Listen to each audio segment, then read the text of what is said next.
Hey there, welcome to the DFS Build MLB edition. Going solo for this one. It's just 3 games for the MLB main slate at DraftKings, but still, there's money to be made. And if you need some help, I'm here to guide you through it. Of course, you can get free advice over in our Discord talk shop with everybody that's in there, and you can get our top pitchers and stacks of the slate on our Patreon. If anything I do here helps you out, please hit the like button and also subscribe to the channel. Both those things help us out quite a bit. Let's dive in here. We only have 3 games on the main slate. There's a little bit of weather to watch out for. The Colorado and Philly game does have a little bit of weather, but not supposed to be a major issue. Nice temperature in the 70s, wind blowing out 15, 20 miles per hour. Looks like a pretty good spot for hitting. And of course, we have Boston at Baltimore. That game also has a little bit of weather. Same deal, winds blowing out around 15 miles per hour. As far as weather impacting the other game, Houston at Minnesota, that is a good park for hitting, but it is a cold game with 40 degrees and wind gently blowing in. So got to keep that in mind. Weather is obviously a very big deal for baseball. When it's warm and humid and the wind's blowing out, we want to hit those bats. And when the wind is blowing in and when it's a little bit chillier, we want to prioritize the pitching. But let's just see how that impacts the slate as a whole. First game up here, Phillies at the Rockies. Antonio Senzatella, he is taking on Philly. Obviously not a good matchup. Look at all that red. It's not good for him at all. Small sample size this year and last year for sure, but it doesn't look good. Last year, just equal opportunity sad stack across the board against everybody, so we can fire off the Phillies however we want to. Obviously, Kyle Schwarber and Bryce Harper are the 2 most promising plays right off the bat, but we can look at Trey Turner, Castellanos, all these other guys. They look good. Phillies are going to be the chalk of the slate, though. That would be the downside. On a 3-game slate especially, I have a lot of interest in going a little bit away from the Phillies. Like, it's not something I would normally want to do. And I certainly would still want to get exposure to the Phillies. Like, no doubt about it. They have the best implied run total of the slate at 5.6 or 5.56. Let me check for sure. I was on the night slate there on in the RotoGrinders lineup tool. So let me go get to where I want to be. Yeah, so it is 5.9. So truly, you don't want to fade the Phillies, but just something we do in MLB for MLB DFS is we go away from the chalk stack because it's baseball. Sometimes it just doesn't work out. Now, do I want to go and play Antonio Senzatella here against the Phillies? Not really. I don't think it's an advantageous spot. Low strikeout rate, bad park, really good offense. Like, everything looks bad for him. But you could entertain the idea of him just surviving these 5 innings he's going to play probably, or the Phillies just underperforming, which is something they do in chalky spots. That said, Phillies look fantastic. If you want to eat the chalk, you can do that and then maybe get your lineup different other ways. On the other side, you have Taijuan Walker taking on the Rockies. In theory, what do we want to do with the Rockies? When they're outside of Coors, ignore the shit out of them. The problem is they're in a really good park for hitting, and Walker is not a scary pitcher. His numbers last year were not encouraging. A 15% K rate. He's walking people left and right, and he's giving up loads of power. That all sounds pretty good. So, I like the Rockies here. I think they're actually going to be one of the chalkier leverage stacks. We're going to have to see how that plays out, but they look good here. Not the best implied run total, 4th ranked implied run total of the slate, but we do have the wind blowing out. It's a warm weather game. Great park. Not a scary pitcher. I like the Rockies. Just because the way MLB works out, I think I'm going to be a little bit more overexposed to Rockies, like by comparison to the Phillies or the Orioles or the Red Sox. All 3 of those other teams look fantastic. The only problem is they're all going to carry ownership. So it's a tiny slate. We need to find a way to gain leverage, and I think the Rockies are one way to do that.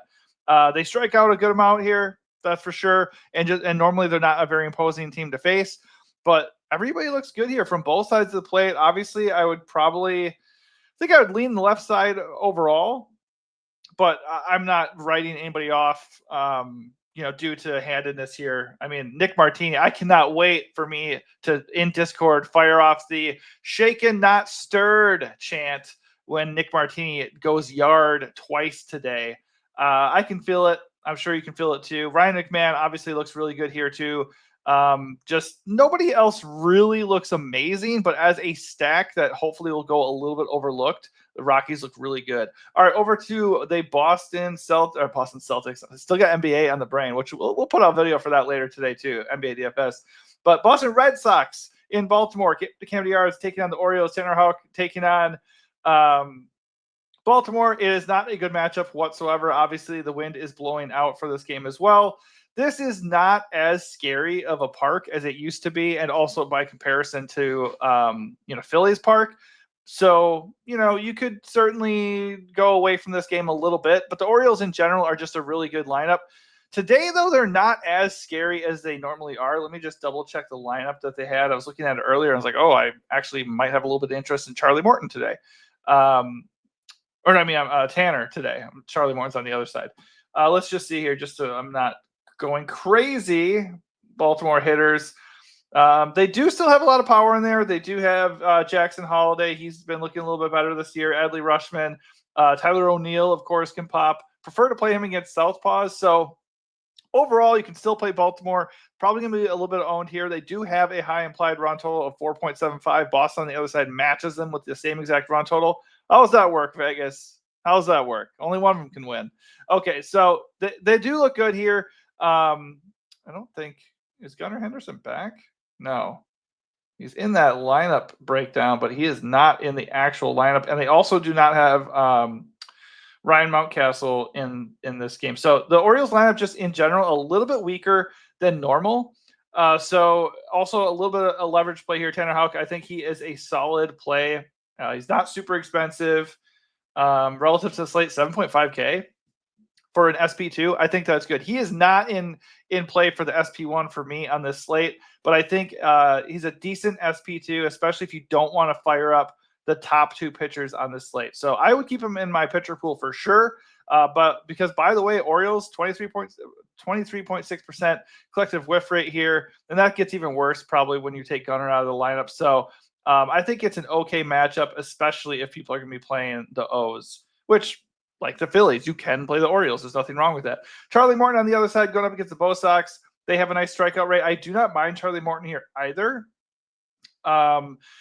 Boston's lineup, though, is at full strength, and, they eventually are going to get it going. I wouldn't be that shocked if they do it here. Charlie Morton's only 7.2K. Not the worst SP2. He was not good in his first game of the year, though. 0.7 fantasy points? Not what you want to see. Obviously, he is a graybeard. He's certainly somebody we can attack. I have no issue going with Boston. It's really just going to be an ownership thing, namely at SP2. If you don't want to pay up for, both Hunter Brown and Joe Ryan on the slate, which with a lot of hitting on the slate, I can see why you wouldn't want to do that. Then, of course, you can go get somebody like Morton or Houck. Right now, I'm leaning Tanner. Just because I also think the Orioles are going to be more owned than Boston. But Boston looks really good here on paper. Like 12% walk rate against lefties last year for Charlie Morton. He gives up, he gives up a little bit of power at times. So I think at some point they are going to go off, and this is not the worst time to, kind of bank on that. All right, last game of the slate, Houston and Minnesota. In Minnesota at Target Field. Obviously, this is a pretty good park for hitting, but the weather is going to make these pitchers look amazing. Hunter Brown is the SP1 of the slate, and there's no real way to get around it. Obviously, in his first game of the year, the numbers are a little bit interesting. 13% walk rate overall, 15 against lefties, 273 ISO against lefties. We know he has a monster strikeout rate, though. The wind is blowing slightly in, and this game is cold. This game, everything sets up for the pitchers except for the actual park itself. I'm not really going to hedge that much with Hunter Brown. I think you certainly can because the Twins do have a ton of lefties, and so far what we saw in one game is at least eyebrow-raising.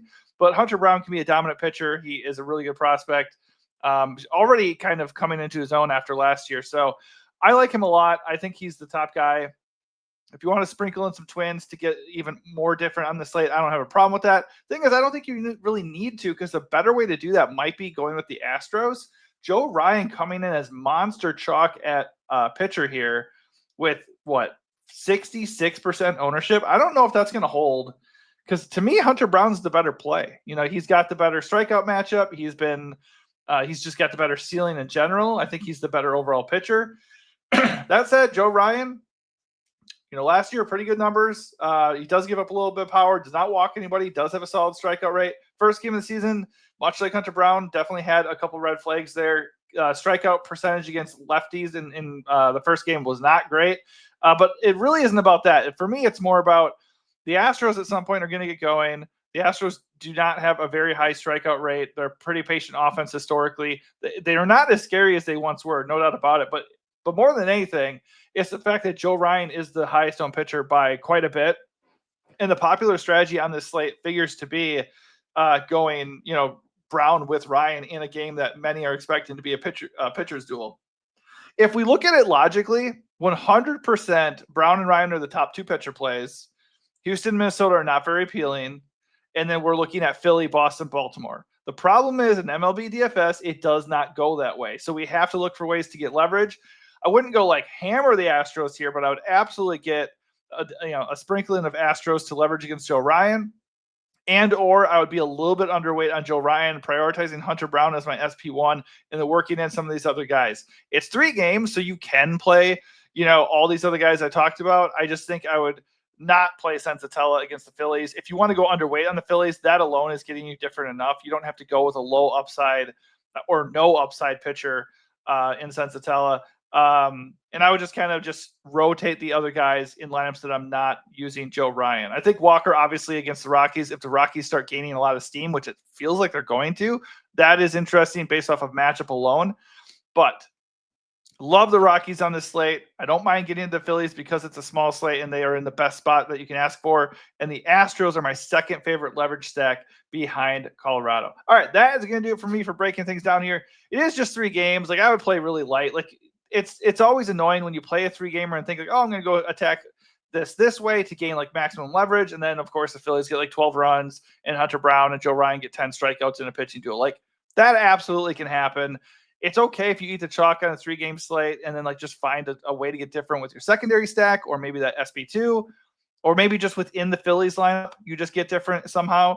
That's fine. That's a fine strategy too. Personally, I'm going to be attacking it with Rockies and Astros and getting a little bit away from Joe Ryan. All right, that does it for me. If this helped you out in any way, hit that like button, subscribe to the channel, and come over to Discord to talk shop and hit up our Patreon if you want some core plays for MLB, NBA, UFL, MMA.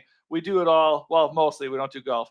But yeah, come over and hang out, and hopefully we can help you out. All right, thanks for watching. Good luck.